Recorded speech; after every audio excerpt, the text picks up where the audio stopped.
Ressurreição e reencarnação. A reencarnação fazia parte dos dogmas judeus sob o nome de ressurreição. Somente os saduceus pensavam que tudo acabava com a morte e não acreditavam em ressurreição. As ideias dos judeus sobre esse ponto, assim como sobre muitos outros, não eram claramente definidas, porque só tinham noções vagas e incompletas sobre a alma e sua ligação com o corpo. Acreditavam que um homem que tenha vivido poderia reviver, sem se darem conta com precisão da maneira pela qual isso podia acontecer. Designavam pela palavra ressurreição o que o Espiritismo chama mais judiciosamente de reencarnação. Com efeito, a ressurreição supõe o retorno à vida do corpo que morreu, o que a ciência demonstra ser materialmente impossível, sobretudo quando os elementos desse corpo estão, desde muito tempo, dispersos e absorvidos. A reencarnação é o retorno da alma ou espírito à vida corporal, mas em um outro corpo, formado novamente para ele e que nada tem em comum com o antigo corpo. A palavra ressurreição podia sim se aplicar a Lázaro, mas não a Elias nem aos outros profetas. Se, portanto, segundo sua crença, João Batista era Elias, o corpo de João não podia ser o de Elias, já que João fora visto em criança e seu pai e sua mãe eram conhecidos.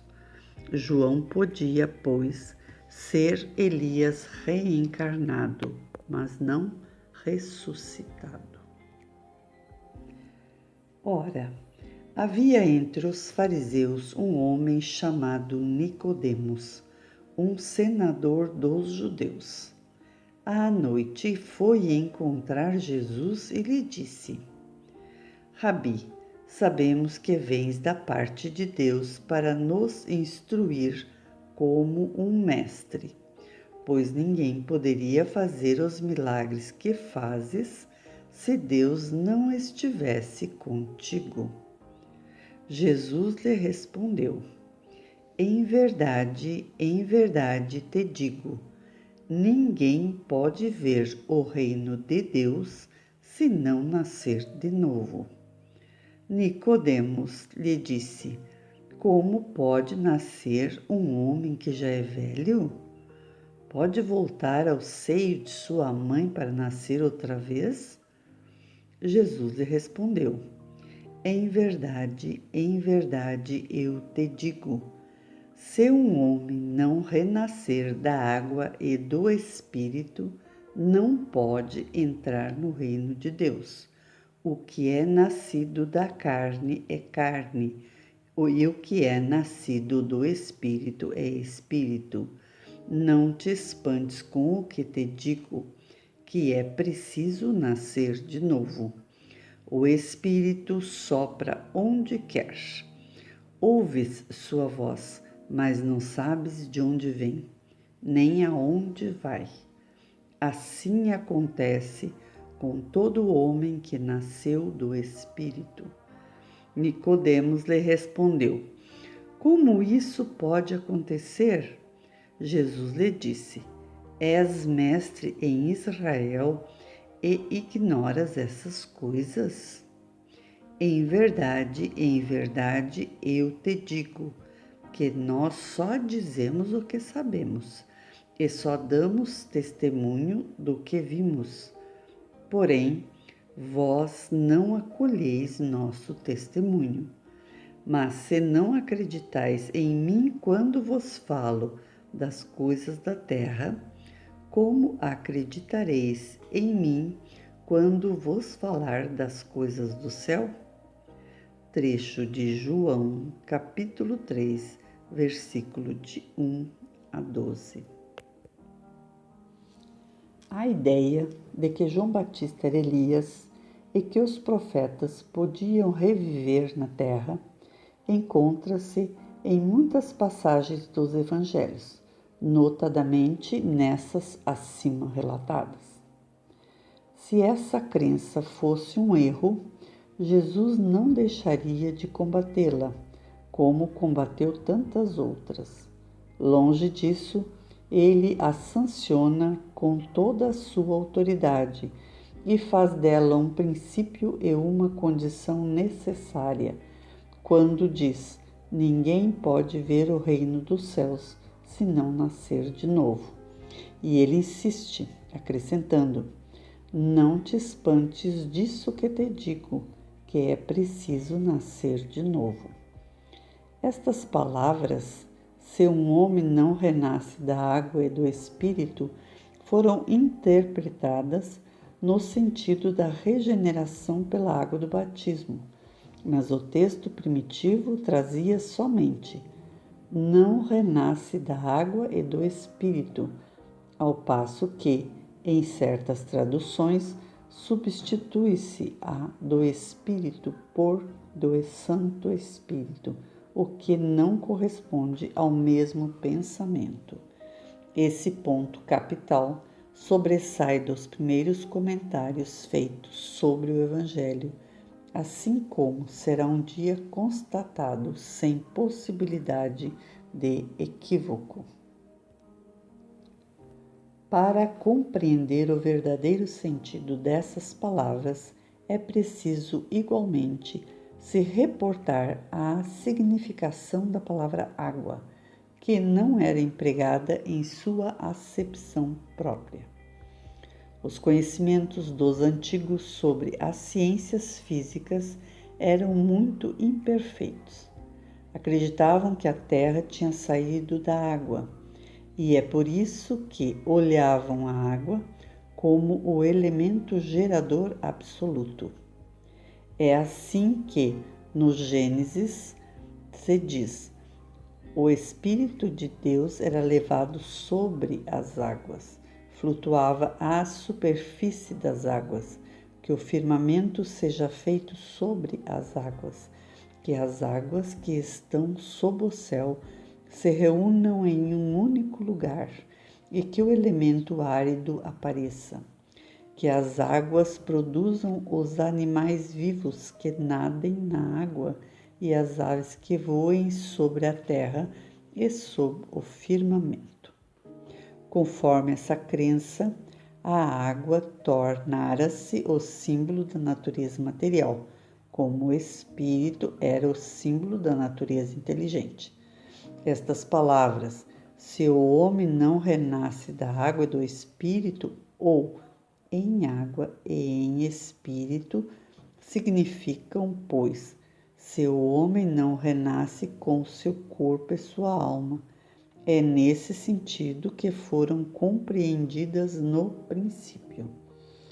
Essa interpretação é, aliás, justificada por estas outras palavras: o que é nascido da carne é carne, e o que é nascido do Espírito é Espírito. Jesus faz aí uma distinção concreta entre o Espírito e o corpo. O que é nascido da carne é carne, indica claramente que só o corpo procede do corpo e que o Espírito é independente do corpo. O Espírito sopra onde quer. Ouves sua voz, mas não sabes de onde vem nem aonde vai. Pode ser entendido como o Espírito de Deus, que dá vida a quem quer, ou como a alma do homem. Nessa última acepção, não sabes de onde vem nem aonde vai, significa que não se sabe nem o que o Espírito foi e nem o que será. Se o Espírito ou a alma fosse criado ao mesmo tempo que o corpo, saberia de onde ele vem, pois seu começo seria conhecido. Em todo o caso, Essa passagem é a consequência do princípio da pré-existência da alma e, por conseguinte, da pluralidade de existências. Ora, desde o tempo de João Batista até o presente, o reino dos céus se toma pela violência, e são os violentos que o arrebatam. Até o João, todos os profetas, assim como a lei, profetizaram. E se quereis compreender o que vos digo, é ele próprio, o Elias, que deve vir. Ouça aquele que tem ouvidos para ouvir. Trecho de Mateus, capítulo 11, versículo de 12 a 15. Se o princípio da reencarnação expresso em João podia, a rigor, ser interpretado em um sentido puramente místico, não poderia se dar o mesmo nesta passagem de Mateus, que não deixa possibilidade a equívocos. É ele próprio, o Elias, que deve vir. Não há aí nem figura nem alegoria. É uma afirmação categórica. Desde os tempos de João Batista até o presente, o reino dos céus se toma pela violência. O que significam essas palavras, já que João Batista vivia ainda naquele momento?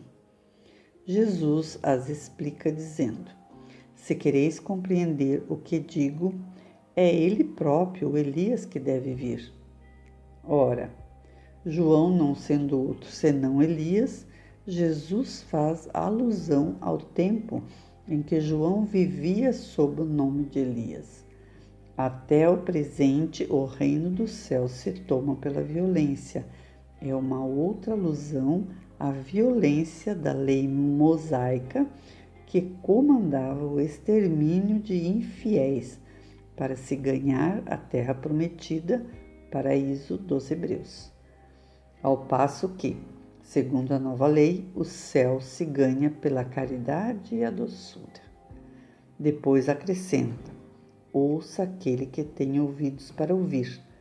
Essas palavras, tão frequentemente repetidas por Jesus, dizem claramente que nem todos estavam em estado de compreender certas verdades. Aqueles de vosso povo que tiverem sido mortos viverão de novo. Aqueles que estavam mortos em meio a mim ressuscitarão. Despertai do sono e cantai os louvores de Deus, vós que habitais o pó, porque o orvalho que cai sobre vós é um orvalho de luz, e porque vós arruinareis a terra e o reino dos gigantes. Trecho de Isaías, capítulo 26, versículo 19. Essa passagem de Isaías também é muito explícita. Aqueles de vosso povo que tiverem sido mortos viverão de novo. Se o profeta tivesse ouvido falar da vida espiritual, se quisesse ter dito que aqueles que tinham morrido não estavam mortos em espíritos, teria dito: vivem ainda e não viverão de novo. No sentido espiritual, essas palavras seriam um contrassenso, pois implicariam uma interrupção na vida da alma.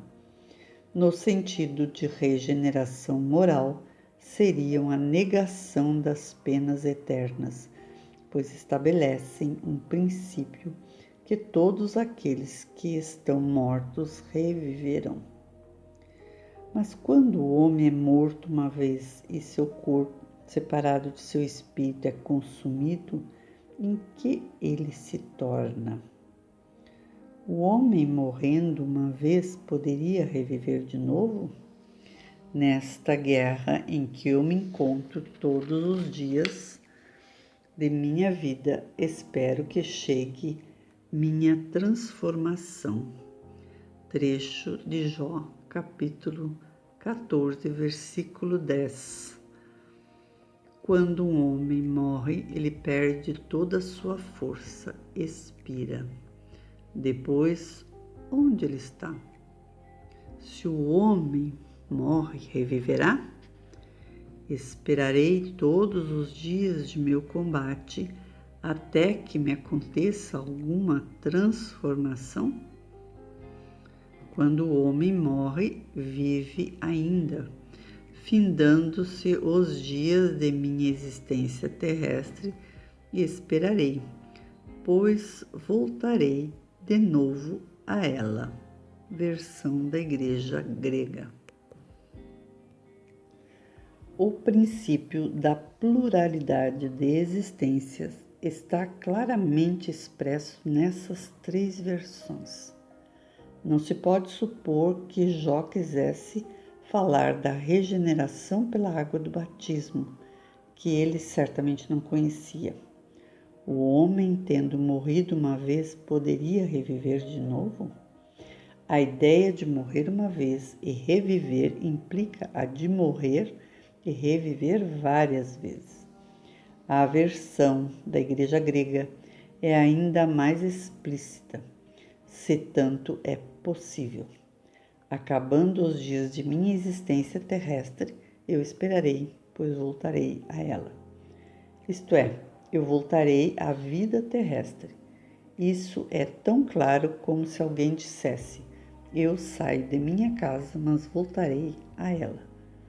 Nesta guerra em que me encontro todos os dias de minha vida, espero que minha transformação chegue. Jó quer falar, evidentemente, da luta que sustenta contra as misérias da vida. Espera sua transformação, isto é, ele se resigna. Na versão grega, eu esperarei, parece que antes de se aplicar à nova existência.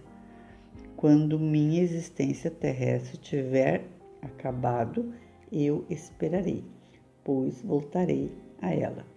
Jó parece se colocar após sua morte, no intervalo que separa uma existência da outra, e dizer que ali esperará o seu retorno. Portanto, não é duvidoso que, sob o nome de ressurreição, o princípio da reencarnação fosse um dos princípios fundamentais dos judeus. Ele é confirmado por Jesus e os profetas de modo formal. Do que se segue que negar a reencarnação é renegar as palavras do Cristo. Um dia, suas palavras serão a autoridade sobre esse ponto, assim como sobre muitos outros quando se meditar nelas sem opinião pré-concebida. Mas a essa autoridade, do ponto de vista religioso, vem juntar-se, do ponto de vista filosófico, a autoridade das provas que resultam da observação dos fatos.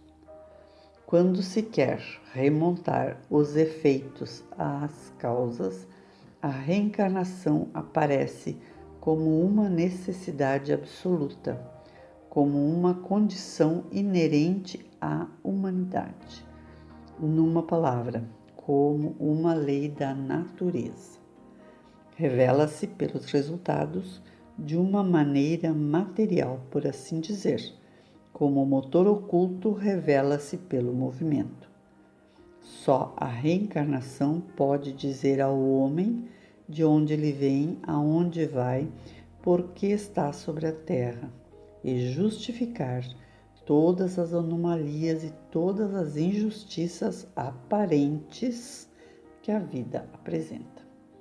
Sem o princípio da pré-existência da alma e da pluralidade de existências, a maior parte das máximas do Evangelho são ininteligíveis. Por isso deram lugar a interpretações tão contraditórias. E esse princípio é a chave que deve restituir-lhes seu verdadeiro sentido.